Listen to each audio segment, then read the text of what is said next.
Educational creativity চ্যানেলে সকলকে স্বাগত। আজ কলকাতা হাইকোর্টে কোড নাম্বার 18 জাস্টিস অমৃতা সিনহার বেঞ্চে এসএসসি মামলা ছিল। সারাদিন ধরে এসএসসি মামলা হয়েছে, তার মধ্যে 3টি মামলা খুব গুরুত্বপূর্ণ। সবচেয়ে শেষের মামলাটি 15 নম্বর লুবিনা পারভিন নামটি ছিল, নাম যদি আমি একটু ভুল বলে তাহলে ক্ষমা করবেন। তো ওই মামলাটির ক্ষেত্রে দীর্ঘ শুনানি হয়, ওই মামলাটি নিয়েই এই দীর্ঘদিন ধরে শুনানি চলছে, প্রায় 3-4 দিন শুনানি হয়েছে, আবার 5 তারিখ ডেট রয়েছে। কিন্তু গুরুত্বপূর্ণ নির্দেশ জাস্টিস অমৃতা সিনহার আজও আবার। তো চলুন আমরা পুরো বিষয়টি ক্লিয়ার করি এই ভিডিওতে।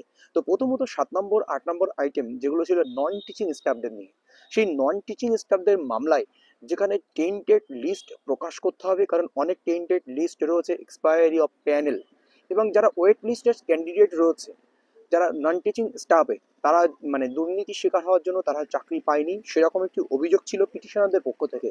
এবং দেখা যাচ্ছে শুধু 9, 10, 11, 12 নয়, নন টিচিং স্টাফদের ক্ষেত্রেও যারা ওয়েট লিস্টেড ক্যান্ডিডেট, যারা 2016 এক্সামে বসেছিলেন, তাদের ক্ষেত্রে অনেকে রোজ এজ রিল্যাক্সেশন পাচ্ছে না। অথচ যারা আনটেন্টেড টিচার, যাদের সুপ্রিম কোর্ট চাকরি বাতিল করেছে, তারা এখনো চাকরি করছে 9, 10, 11, 12 ক্ষেত্রে, কিন্তু গ্রুপ ডি এরা চাকরি করছে না, তাদের ক্ষেত্রে এজ রিল্যাক্সেশন পাচ্ছে। অ্যাকচুয়ালি ইন সার্ভিসে এজ রিল্যাক্সেশন পাচ্ছে, কিন্তু যারা ওয়েট লিস্টের ক্যান্ডিডেট 2016-তে বসেছিল, তারা কোনোভাবেই কোনো এজ রিল্যাক্সেশন পাচ্ছেন না। কিন্তু এখানে সবাইকেই এজ রিল্যাক্সেশন পাওয়া উচিত, কারণ দুর্নীতির জন্য ওয়েট লিস্টেড ক্যান্ডিডেটরা চাকরি পায়নি, তাই এটা তাদের অভিযোগ।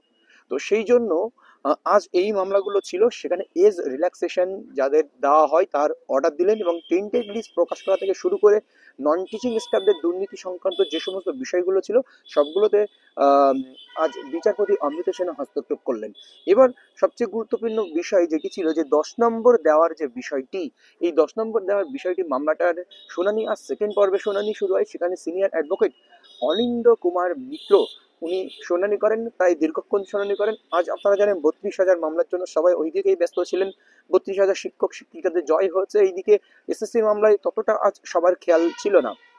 কিন্তু একটা জিনিস আপনারা ওখানে দেখেছেন যে উনি বারবার, অরিন্দ কুমার মিত্র স্যার 10 নম্বরের পক্ষে ছিলেন, আনটেন্টেড টিচারদের হয়ে দাঁড়িয়েছিলেন।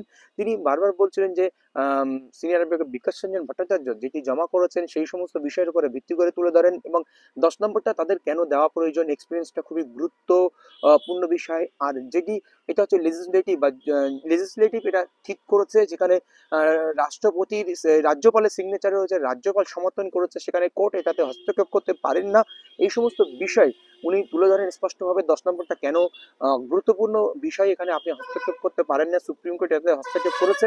যেহেতু সুপ্রিম কোর্ট এখন সিঙ্গেল বেঞ্চকে দেখতে বলেছেন, সিঙ্গেল বেঞ্চ যা করবে তাই হবে, কিন্তু এখানে কিন্তু সুপ্রিম কোর্টের একটা মানে অপ্রত্যক্ষ হস্তক্ষেপ কিন্তু রয়েছে অরুণিমা পাল মামলায়। কিন্তু সুপ্রিম কোর্ট একটু অন্যরকম বলেছিলেন গতদিনের শুনানিতে, সমস্ত বিষয়টি আজকে তুলে ধরেন। এবং গতদিন আপনারা জানেন যে মেনকা গোস্বামী ম্যাডাম যে বিষয়গুলো উত্থাপন করেছিলেন, উনিও সেই ধরনের বিষয়গুলো আজ উত্থাপন করেন। কিন্তু আপনারা দেখেছেন যখন অর্ডার কপি লিখছিলেন 15 নম্বর আইটেমের, তো আপনারা সেখানে একটি গুরুত্বপূর্ণ তথ্য জানতে পেরেছেন কিনা আপনারা এখন জানি না। আপনাদের এই তথ্যটি আপনাদের জানাচ্ছি যে এই যে 2025 সেকেন্ড এসএলএসটি বা যে সমস্ত পরীক্ষাগুলো কন্ডাক্ট হচ্ছে, এই সমস্ত পরীক্ষার ভাগ্য নির্ধারণ হচ্ছে আম, এই বর্তমান লিটিগেশনের উপর বা বর্তমান যে রিট পিটিশনের উপর। এই রিলেটেড সমস্ত ধরনের নোটিশ আজ কমিশনকে আজকেই প্রকাশিত করতে হবে কমিশনের ওয়েবসাইটে। কি প্রকাশিত করতে হবে? যে 2025 সেকেন্ড এসএলএসটি পরীক্ষার ভবিষ্যৎ সম্পূর্ণ নির্ভর করছে এই নিয়োগের উপর।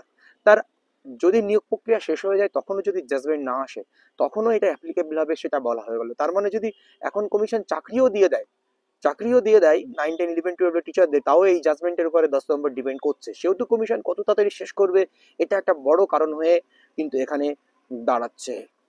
প্রসঙ্গত নন টিচিং স্টাফদের ওখানে আরেকটি নির্দেশ, যে তাদের যে 5 নম্বর যে নন টিচিং স্টাফদের দেওয়া হচ্ছে প্রিয়ার অভিজ্ঞতার জন্য, প্রিয়ার এক্সপিরিয়েন্সের জন্য, যেমন 11, 12-এর ক্ষেত্রে, 9, 10-এর ক্ষেত্রে 10 নম্বর, এখানে 5 নম্বর দেওয়া হচ্ছে, সেটাও কিন্তু আজ প্রথম 7 নম্বর 8 নম্বর মামলায় কিন্তু অপোজ করেন পিটিশনারদের পক্ষে অ্যাডভোকেট। তাহলে কি এই জাজমেন্টের উপরে সমস্ত ভাগ্য নির্ভর করছে 15 নম্বর যে মামলায় হয়েছে, তাহলে 9, 10, 11, 12-এর নিয়োগ সম্পূর্ণ এই জাজমেন্টের উপরে নির্ভর করছে। বিচারপতি কবে জাজমেন্ট দেবেন তার জন্য ওয়েট করতে হবে। এই সমস্ত বিষয় তিনি লেখেন, এই সময় বিষয়ের মধ্যে কেউ ইকুয়ালিটি নিয়ে কথা বলতে পারবে না, এবং জাজমেন্ট আসার পরে ইকুয়ালিটির বিষয়টিও মানে যে বিষয়টি রয়েছে ইকুয়ালিটি, মানে যে লেভেল প্লেয়িং যে রোলটি, সেই রোলের বিষয়টি সমাধান হবে। এই হচ্ছে আজকের আপডেট। পরবর্তী আপডেট আসলে অবশ্যই দেওয়া হবে, এবং 5ই ডিসেম্বর এই মামলার পরবর্তী শুনানি। ধন্যবাদ।